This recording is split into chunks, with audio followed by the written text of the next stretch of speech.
Stop being this high school dropout. Stop giving up. Stop sleeping on the street. Stop walking up and down Finkel Avenue like you ain't got nothing, and get your GED. Stop being afraid to take a test. Stop being afraid to go to college because your daddy didn't go and your mama didn't go.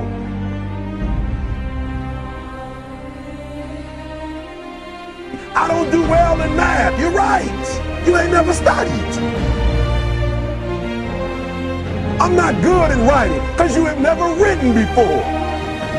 You can't get through a writing class and you got tutor after tutor, resource after resource. The problem is you ain't never felt no pain before. You're soft. It's a soft generation. You quit on everything. You have to give it everything you got. No more TV, no more parties, no more playing. If you don't have a 4.0, what you need to be doing is studying. You a sophomore. You like, I'm just a sophomore. Or I'm just a freshman. Like, I got time, to put it in another year. But you don't realize this, that the opportunity that you need is in your sophomore year. It's not in your senior year. Listen to me, you're running out of time.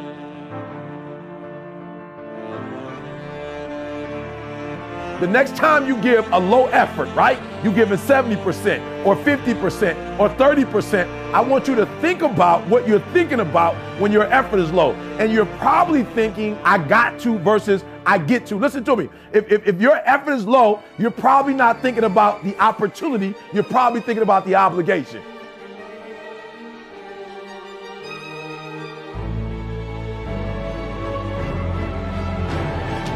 Because success is allergic to average. Are you hearing what I'm telling you? Success and average don't have nothing to do with each other.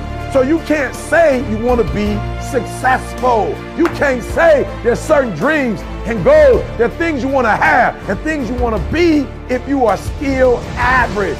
You got to get to the point where you get allergic to average. You don't think average. You don't perform average. Success and average have absolutely nothing to do with each other. That's what I'm telling you. Your teacher can't stand average. Nobody really likes average. And the problem with a lot of you is you're not allergic to average, all right? You got to do me a huge favor, man. You lying to yourself. On one point, you said you want to be great. You want to do great things. You want to have greatness. You want to be great. Listen to me. But on the other hand, for real, you comfortable with average. You cannot be average any longer. Why? Because average attracts average. When I'm telling you to be great, because when you're great, you attract great. When you're average, you attract average. So I need you to do me a favor. I need you to get off average, right? I need you to get off average. You ain't got to rely on nobody to get off average but you. I don't care what nobody else in your family is doing. I don't care what your teacher doing. I don't care what's going on in your school, what kind of school you have, what kind of job you have. Just because the people are average around you don't mean you got to be average. You either here or you're there. There's no middle ground. And so what I'm telling you is that you can't count the cost.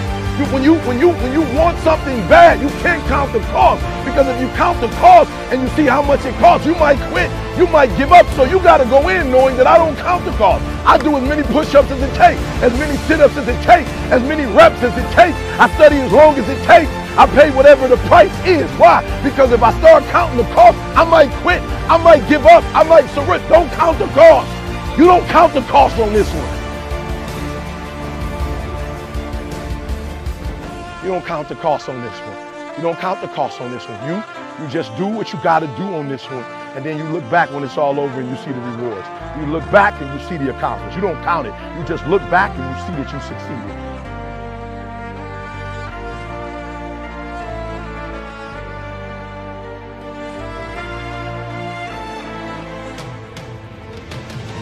Everybody got a dream. Everybody got a goal. What's the gap? If everybody got one, if everybody wake up at the beginning of the year and said this is their year, then why is it some people's year and not other people's year? You know why? I said it before. It don't got nothing to do with your dreams and goals. Everybody got a dream. Everybody got a goal. The question is, when you wake up in the morning, what effort are you putting forth? Everybody with a dream and a goal ain't giving 120. And some people might be giving it on Monday, but they ain't giving it on Tuesday. And some people giving it 127 days of the week, 365 days. I want you to work on your mind. For real, education is the most important thing in your life. I didn't say degrees. I'm not just talking about going to school and get a degree. I'm talking about getting knowledge. Knowledge is power. Information changes situations.